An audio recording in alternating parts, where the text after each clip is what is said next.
For many of us, the very mention of a castle conjures up a magical fairy tale image, towering, gleaming turrets, a valiant prince, and a beautiful princess living a life of perpetual happiness. However, historical reality paints a starkly different picture. Life in a medieval castle was less about idyllic living in an enchanted palace and more about a brutal struggle for survival within a harsh, gloomy, and perilous fortress. Behind those formidable stone walls lay unbearable stench, deadly diseases, bone-chilling cold, and customs that would seem utterly barbaric in the modern world. Yet, these same castles were also the setting for lavish feasts, solemn oath-taking ceremonies, and pivotal decisions that profoundly shaped European history. In this article, we will uncover the true aspects of life in a medieval castle and conclude by revealing the real-life prototype that inspired Disney to create one of its most iconic images. Medieval castles were far more than mere stone architectural structures. They were vivid embodiments of feudal power, imposing demonstrations of the strength and might of the land's ruler. From the height of their towers, the feudal lord not only protected their subjects, but also overtly displayed their dominance over other nobility and potential enemies. The castle was not just a fortress, it was a symbol of impregnability, rising above the surrounding world as a challenge to adversaries. Within these formidable walls, fateful decisions were made that determined the lives of entire regions. Justice was dispensed here, treasuries were amassed, and strategies were devised to defend lands from external threats. Every stone in the castle's masonry was imbued with the spirit of prestige, material wealth, and unchallenged power. For the peasants, whose humble dwellings clustered around the castle walls, it served as both a reliable refuge during turbulent times and a visible embodiment of social hierarchy, a constant reminder of their subordinate status. Thus, the castle was not merely a place of residence, but a nexus of power, where inhabitants daily confronted the need to defend their privileges and assert control over those around them. While a daily shower is an integral part of modern life, basic hygiene in a medieval castle was an almost unattainable luxury. Limited supplies of potable water meant bathing was a rare event, perhaps occurring only every few months or even years. Only a select few among the nobility had access to rudimentary baths, while for the majority of the castle's inhabitants, this privilege remained out of reach. Natural body odors were so prevalent that they were considered commonplace. In an attempt to mask them, the nobility resorted to using perfumes and strong essences, while servants and soldiers simply had to tolerate this inevitability. However, the issue of hygiene ran much deeper than mere unpleasant smells. Medieval castles, while majestic and impenetrable in appearance, concealed harsh living conditions far removed from modern notions of comfort and hygiene. The absence of basic sanitation and contaminated water led to the rapid spread of diseases, turning castles into breeding grounds for infections. Plague, deadly epidemics, and various viruses found an ideal environment to thrive here, claiming the lives of their inhabitants. Rats scurrying through the dark corridors and damp cellars of castles posed a constant threat, acting as carriers of plague and other dangerous diseases. Life in a castle meant an unavoidable encounter with dirt and unsanitary conditions, as well as perpetual anxiety about the sudden onset of illness, for which there was neither salvation nor effective treatment. It should not be forgotten that medieval castles were primarily constructed as defensive structures rather than comfortable dwellings. Every detail of a castle, from its massive walls to its narrow windows, was subservient to military necessity. Thick walls, several meters deep, were designed to protect against destructive catapults and prolonged sieges. Narrow arrow slits allowed minimal light, but enabled archers to fire with precision while remaining relatively safe. Winding and confusing corridors were intended to disorient enemies should they manage to breach the castle's interior. Thus, life in a medieval castle was filled with gloom and cold. Sunlight barely penetrated inside, and the dampness permeating the stone walls constantly reminded inhabitants that they were not in a palace, but in a harsh military refuge, where comfort and conveniences were sacrificed for safety and defense. In the Middle Ages, a castle was not merely a dwelling, but a true military fortress, where defense took precedence over comfort. It was a sanctuary designed to protect against external threats. The dark and sinister dungeons beneath castles concealed prisons. These damp, rodent-infested cells were intended for prisoners of war, traitors, and anyone who dared to defy the feudal lord's authority. In these places, there was no justice, only brutal punishment. The unsanitary conditions in the dungeons were so dreadful that death from disease often occurred faster than from elaborate torture. For the castle's inhabitants, knowledge of these terrible chambers served as a constant reminder of the power and cruelty of authority, instilling both fear and respect. The dungeon was not merely a place of physical confinement, but a perpetual warning. Disobedience could lead to vanishing into impenetrable darkness with no hope of return. This pervasive fear became one of the most effective tools of governance during the Middle Ages. One of the most repellent aspects of daily life in a medieval castle was the unbearable stench. In conditions where hundreds of people lived in close proximity and sanitary facilities were virtually non-existent, human waste was often simply thrown out of windows or drained into rudimentary cesspits. In those distant times when hygiene was but a distant dream, human waste was sent directly into simple gaping pits. The few latrines available to castle inhabitants were communal and exposed for all to see, with privacy remaining an unaffordable luxury, even for royalty. Ladies, clad in their layered and heavy gowns, often found themselves in delicate situations, compelled to relieve themselves in secluded corners, merely shielding themselves with elegant fans and generously applying perfumes to somehow mask the inevitable. The pervasive stench was so unbearable that even crowned rulers rarely lingered in the same castle for more than a few weeks. When the foul odor became truly intolerable, they would simply relocate to another residence, leaving the malodorous nightmare behind. The truth was that behind their impregnable walls and imposing facade, medieval castles were thoroughly permeated by a heavy, suffocating atmosphere, poisoned by the stench. The defensive moat surrounding the castle was by no means merely a decorative landscape feature. It represented one of the most reliable barriers against an enemy. Deep, filled with stagnant water, and sometimes bristling with stakes and cunning traps, the moat made approaching the castle virtually impossible, transforming it into an impregnable fortress.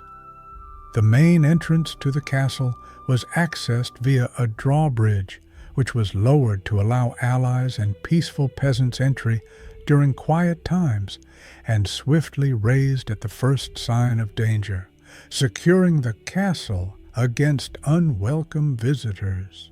For the castle's inhabitants, the sight of the rising drawbridge served as a signal of impending danger, but simultaneously as a symbol of protection and hope for salvation. During periods of enemy attack, the surrounding peasants would seek refuge behind the mighty walls, anxiously watching as the deep moat became an insurmountable obstacle for the attackers. This structure was not merely a physical barrier, but a visible embodiment of the ingenuity and harsh realities of the Middle Ages, where every detail of the fortifications was meticulously planned to ensure survival amidst incessant warfare. A medieval castle represented a miniature town, securely sheltered behind impenetrable stone walls. Within its confines lived nobles, valiant knights, numerous servants, brave soldiers, skilled cooks, talented musicians, adept craftsmen, and even domestic animals. Life within the castle was bustling and often chaotic. While lords and ladies indulged in luxurious feasts and refined entertainment, servants tirelessly maintained order and cleanliness, and soldiers remained constantly vigilant, guarding the peace of the castle's inhabitants. Grandiose celebrations, nightly tournaments, and important political meetings were regularly held in the spacious halls, while the clang of weapons constantly echoed in the inner courtyards, testament to ongoing military training. Wandering troubadours brought varied entertainment to castle life, enlivening the long days of enforced confinement with their music and poetry. However, the communal living of many people in a confined space presented considerable difficulties. Crowding, social tensions, and the constant threat of epidemics or military action made life in the castle more harsh than carefree and appealing. Far from glossy glamour, a medieval castle was an arena of striking contrasts where luxury coexisted with hardship, joy gave way to sorrow, and power intertwined with suffering beneath its stone vaults. Dinner in a medieval castle vividly showcased deep social stratification. While the nobility indulged in abundant feasts with roasted meats, turning on huge spits, fresh bread, exquisite cheeses, seasonal fruits, and wine sparkling in silver and gold goblets, the common folks' meal was modest. Food became a spectacular display of power, underscoring privileged status. Most castle inhabitants subsisted on a meager diet, consisting of simple vegetable pottages, watery soups, and stale bread, which formed their daily sustenance. Meat, a delicacy reserved for special occasions, was salted or smoked for long-term preservation. Water, often contaminated, was avoided by all social strata. As an alternative, from nobles to paupers, beer or wine was consumed. These fermented beverages, being safer for health, served as a vital aid in the harsh living conditions of the castle. Ultimately, the medieval table served as a daily reminder of glaring inequality. Some indulged in lavish celebrations, while others barely scraped by. In a medieval castle, where drafts swept through stone corridors and the sun rarely peered through windows, the kitchen became an oasis of warmth and life. Huge hearths blazed tirelessly here, warming not only the food but also those who toiled over its preparation. Cooks and servants, like alchemists, conjured over enormous stew pots, roasted succulent cuts of meat on spits, and baked coarse yet nourishing bread, capable of withstanding the test of time. The aroma of smoke, fat, and freshly baked bread created a unique atmosphere of comfort, rare within the castle's austere walls. The kitchen transformed into a kind of club where soldiers, servants, and even nobility gathered in search of warmth and a hearty snack. Amidst the gloom and dampness of the castle, the kitchen became the beating heart of daily life, a place where one could forget the cold and anxieties. In the Middle Ages, faith permeated every aspect of life, and the castle was no exception. Almost every castle possessed its own chapel, a sacred space where masses were held, marriages solemnized, baptisms performed, and funerals conducted. For the nobility, the display of religiosity was not only an expression of personal faith, but also an important tool for strengthening their power and authority in the eyes of their subjects. Life in a medieval castle was permeated by a complex system of rituals and traditions that underscored the status, honor, and authority of its inhabitants. One of the most significant ceremonies was the knighting ceremony.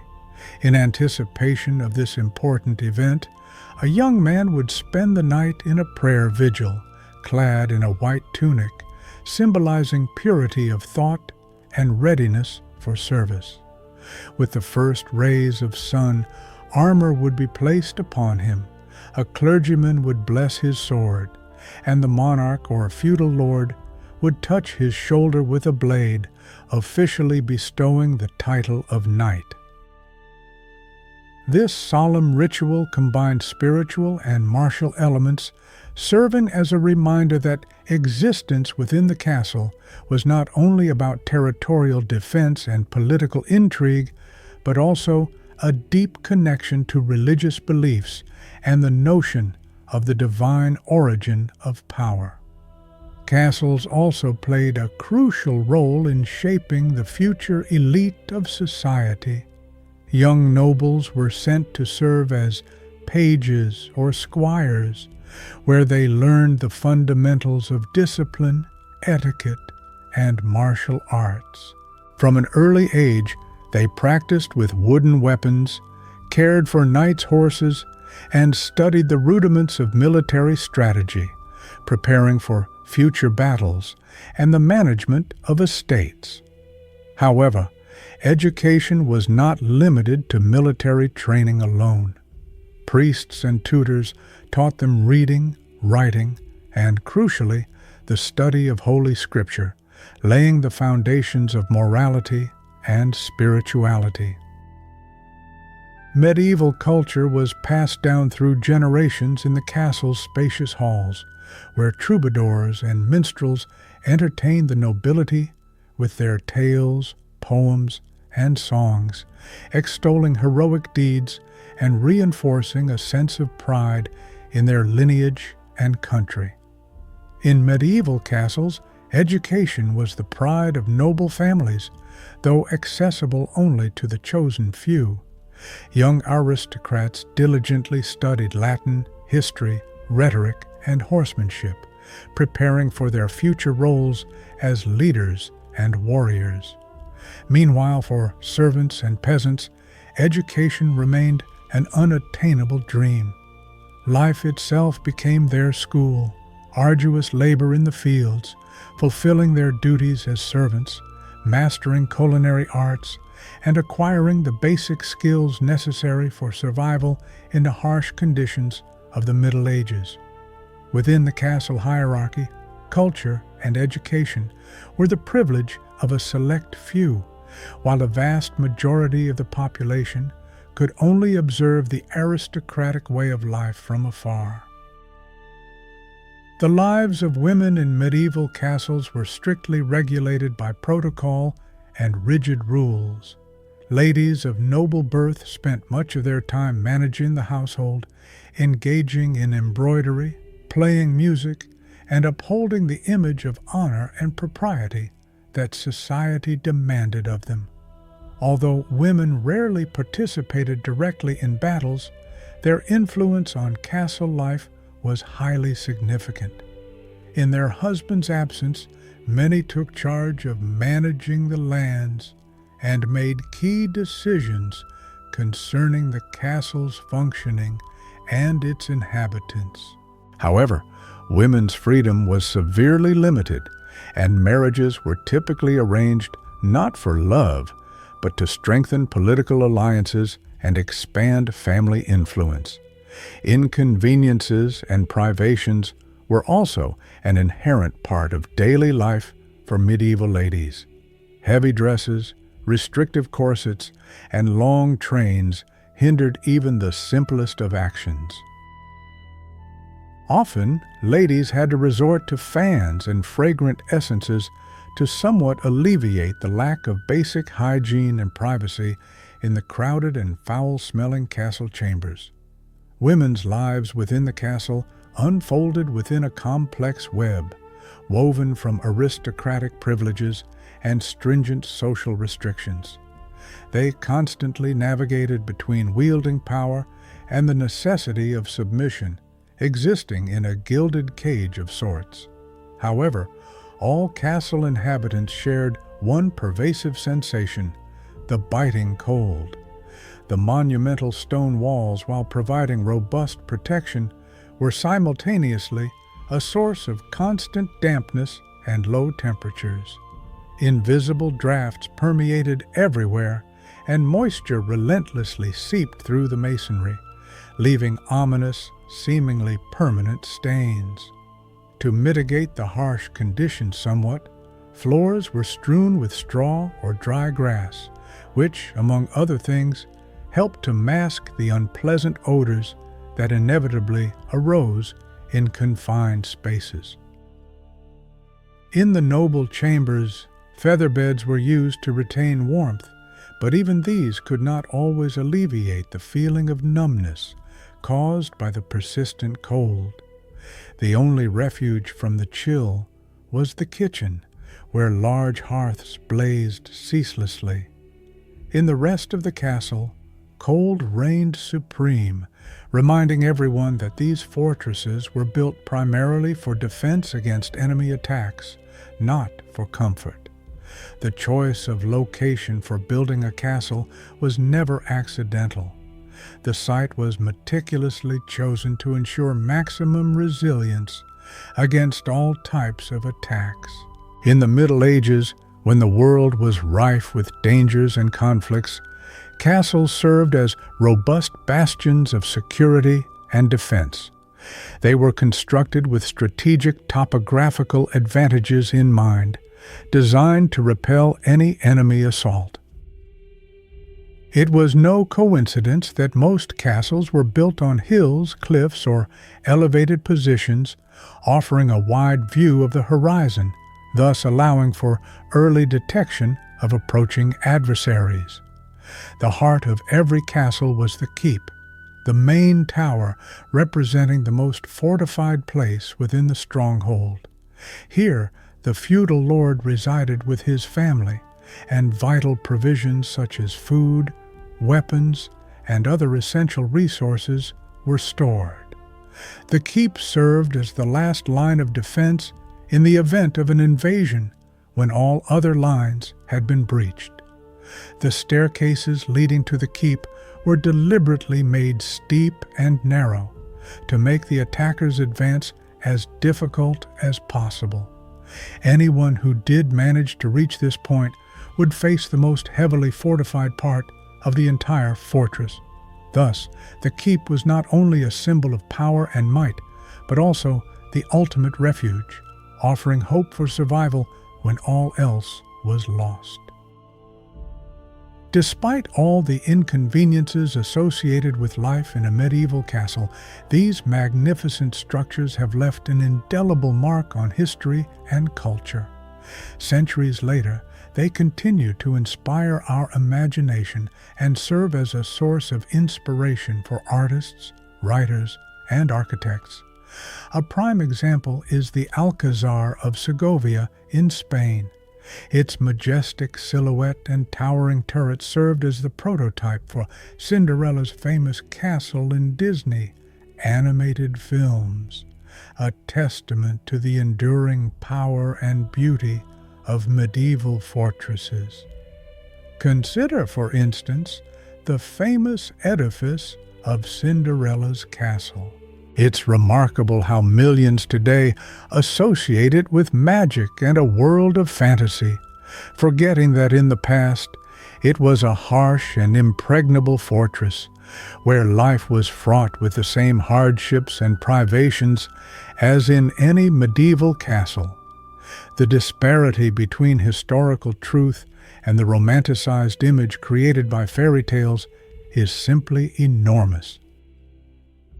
And yet, this contrast serves as a reminder that even in the bleakest and harshest conditions, human imagination is capable of giving birth to eternal dreams and ideals. As is now clear, life in a medieval castle was far from the fairy tale depiction. Amidst the cold, dirt, unbearable odors, and constant threat of disease or military conflict, existence there was more a desperate struggle for survival than a privileged status. Nevertheless, castles were centers for crucial historical decisions and ceremonial events, and they represent an architectural legacy that continues to command admiration. Understanding the past is the most effective way to comprehend the present and shape visions for the future.